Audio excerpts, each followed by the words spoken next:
Halo semuanya, di sini Sari Eka Nurmarifah akan mempresentasikan proyek UAS mata kuliah Pancasila.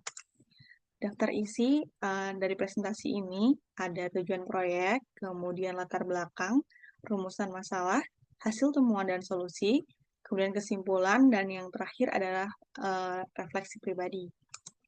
Untuk judul proyeknya, yaitu berkurangnya perhatian pemerintah terhadap profesi guru. Untuk tujuan proyeknya, yang pertama, mengidentifikasi tantangan implementasi pendidikan Pancasila. Yang kedua, meningkatkan kesadaran sosial terhadap peran guru. Yang ketiga, menawarkan solusi nyata terhadap isu guru Pancasila. Dan untuk latar belakangnya itu sendiri, Pancasila sebagai ideologi bangsa, Pancasila seharusnya itu bisa menjadi pedoman dalam kehidupan sehari-hari. Jadi, Pancasila tidak hanya diajarkan sebagai teori di sekolah saja. Namun di lingkungan sekolah, nilai-nilai Pancasila eh, seringkali tidak terinternalisasi dalam perilaku siswa. Kemudian pendidikan karakter belum berjalan secara efektif dan optimal karena salah satu penyebab utamanya adalah kurangnya guru pendidikan Pancasila. Kemudian kenapa kurangnya guru pendidikan Pancasila? Karena pendidikan Pancasila ini seringkali profesi ini kurang diminati karena salah satunya juga perhatian pemerintah terhadap guru juga masih sangat minim, yang berdampak pada moral siswa yang menurun, karakter siswa menjadi lemah, dan bahkan tak jarang bersikap anarkis dalam menyelesaikan konflik. Untuk rumusan masalahnya, yang pertama, bagaimana kualitas pengajaran pendidikan Pancasila. Kemudian yang kedua, mengapa nilai-nilai Pancasila tidak tercermin dalam karakter siswa. Yang ketiga, bagaimana respon pemerintah terhadap penurunan karakter bangsa. Yang keempat, apa tantangan guru dalam mengajar Pancasila. Dan yang terakhir, mengapa guru kurang tertarik mengajar mata pelajaran ini. Untuk hasil dan temuannya, ada dua aspek, yaitu kurikulum, minat, dan kesejahteraan guru. Untuk kurikulum yang minat ini, kurikulum seringkali berganti tanpa sosialisasi memadai, sehingga guru kesulitan beradaptasi dengan metode atau kurikulum baru. Pendidikan Pancasila juga dianggap kurang menarik oleh siswa dan tidak menjadi prioritas utama mata pelajaran, sehingga siswa itu kurang memahami makna nilai-nilai luhur Pancasila dan nilai-nilai luhur bangsa, dan tidak tertanamkan secara utuh dalam diri siswa itu. Kemudian untuk temuan kesejahteraan guru, dari hasil wawancara dan kajian literatur menemukan bahwa sebagian guru besar honorer di Indonesia menerima gaji jauh di bawah upah minimum. Bahkan menurut IDIAS yang dikutip oleh kompas.com 2024, 74% guru honorer berpenghasilan di bawah 2 juta.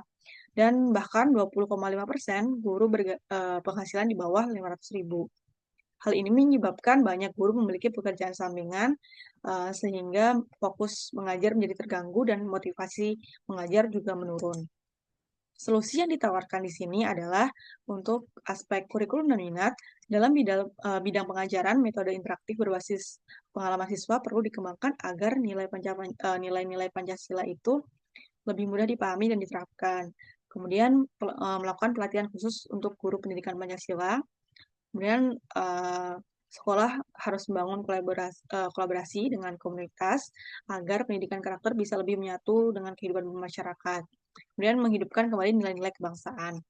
Dari sisi aspek kesejahteraan guru, kami menawarkan solusi sistemik, diantaranya menetapkan gaji minimal yang layak bagi guru honorer, yaitu setara UMK, dan memberikan tunjangan bagi guru Pancasila.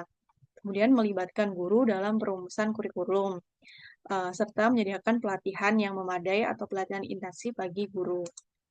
Kemudian hasil dan kesimpulan dari proyek ini, yang pertama yaitu pendidikan Pancasila masih belum optimal, meskipun menjadi bagian dari kurikulum, implementasinya itu masih bersifat teoritis dan tidak berhasil menginternalisasikan nilai-nilai luhur dalam perilaku siswa.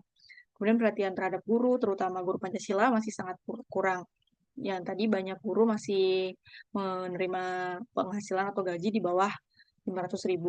yang menyebabkan rendahnya motivasi dan munculnya banyak tantangan bagi guru tersebut. Kemudian tantangan guru yang sangat kompleks yaitu seperti seringnya ada perubahan kurikulum tanpa sosialisasi yang memadai, kemudian kurangnya pelatihan dalam metode pembelajaran baru, hingga rendahnya minat siswa terhadap mata pelajaran Pancasila.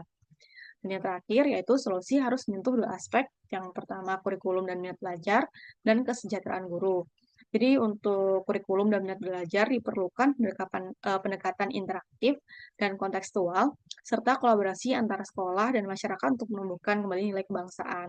Kalau untuk kesejahteraan guru itu sendiri, melakukan standarisasi gaji secara UMK, kemudian pemberian tunjangan khusus untuk guru Pancasila, serta pelibatan guru dalam mengambil kebijakan pendidikan itu sangat penting. Yang terakhir, refleksi pribadi.